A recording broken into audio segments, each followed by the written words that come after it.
La paix du Christ. Nous sommes gâteaux.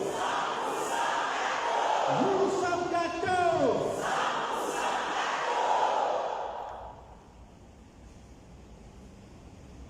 En ce temps-là,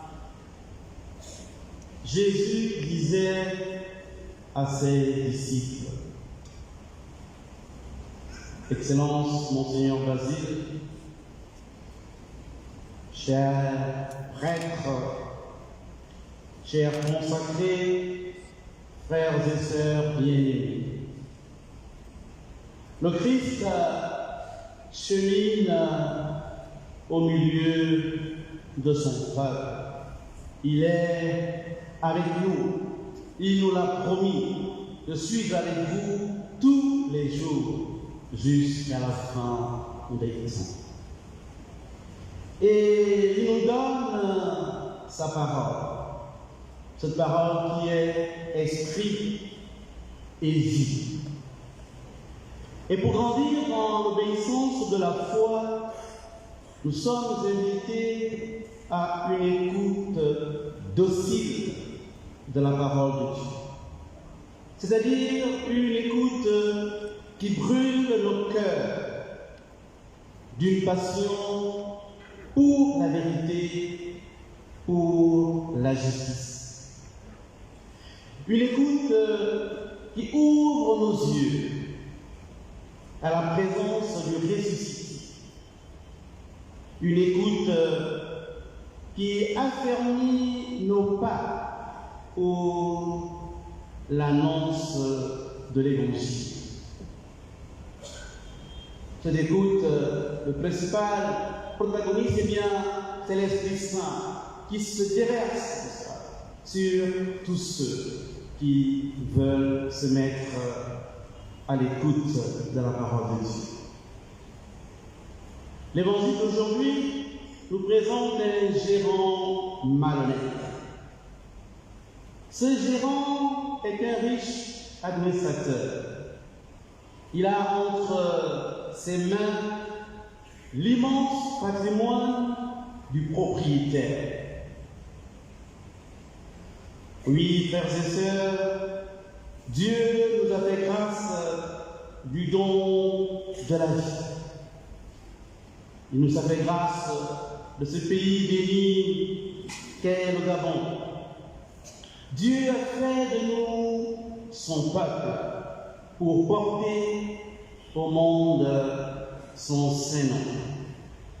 Et bien souvent, nous sommes à l'image de ce gérant mauvais, malhonnête, faisant de mauvais choix et gaspillant les biens du pays, les biens de Dieu. L'égoïsme et les abus d'autorité prennent le dessus et les pauvres demeurent toujours plus pauvres. Rends-moi les comptes de ta gestion.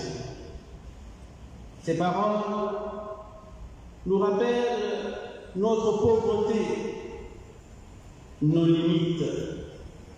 Et c'est le temps d'une remise en question, le temps d'un nouveau départ.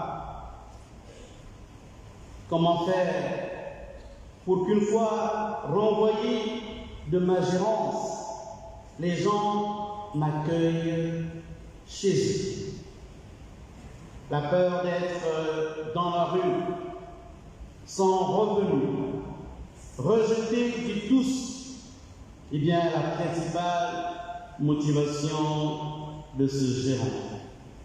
Alors cet homme va miser sur la reconnaissance et la bonté des débiteurs du maître pour lui assurer de vieux jours tranquilles à l'abri de tout besoin. Une manœuvre habile, mais vraiment habile. La note B du commentaire de la Bible de Jérusalem explique, je cite, « En réduisant la dette des créanciers, ce gérant ne fait que se priver du bénéfice qu'il espérait. Sa malhonnêteté ne réside donc pas dans la réduction de quittance, mais plutôt dans les malversations antérieures qui ont motivé son renvoi. Le maître fait l'éloge de ce gérant, car il avait agi avec habileté. Les fils de ce monde sont plus habiles entre eux que les fils de la lumière. Il y a une note d'amertume dans les paroles du maître. Les fils de la lumière que nous sommes, eh bien, ces fils-là manquent de créativité, d'ingéniosité, d'inventivité pour la vérité, la justice, le bien commun, pour la foi et le salut des âmes.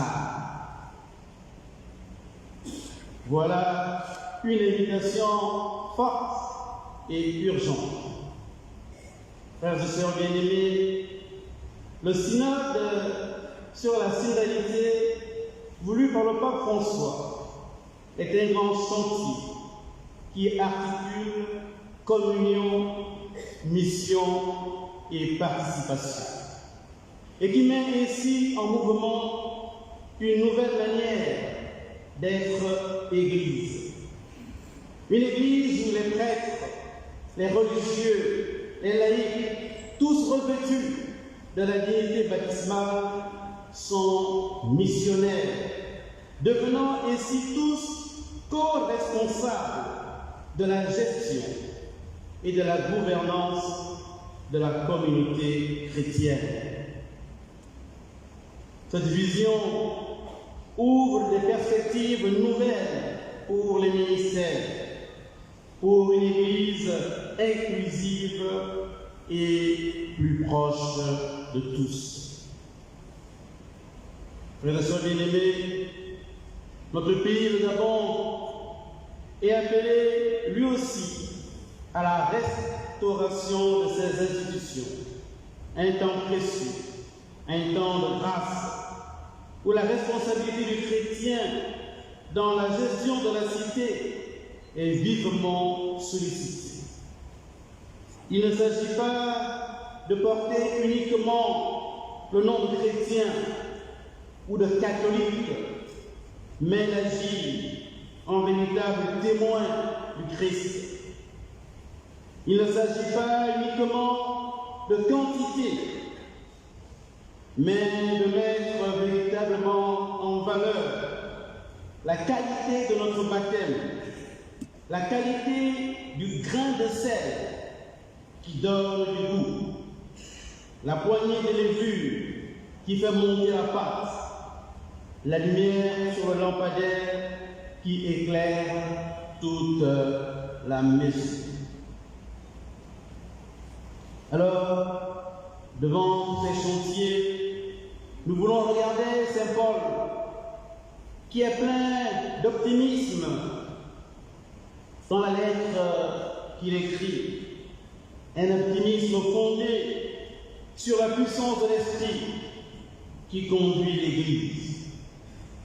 Saint Paul dit, nous l'avons entendu tout à l'heure, moi-même, je suis convaincu, mes frères et sœurs, que vous êtes pleins de bonnes qualités, remplis de toute connaissance de Dieu et capables de vous reprendre les uns les autres.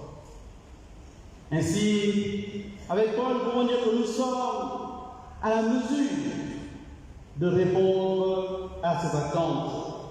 Et Paul nous parle d'audace, d'habilité, de créativité pour évangéliser là où le nom du Christ n'a pas encore été prononcé. Notre thème pastoral de l'année, eh bien, s'inscrit dans la continuité et l'approfondissement.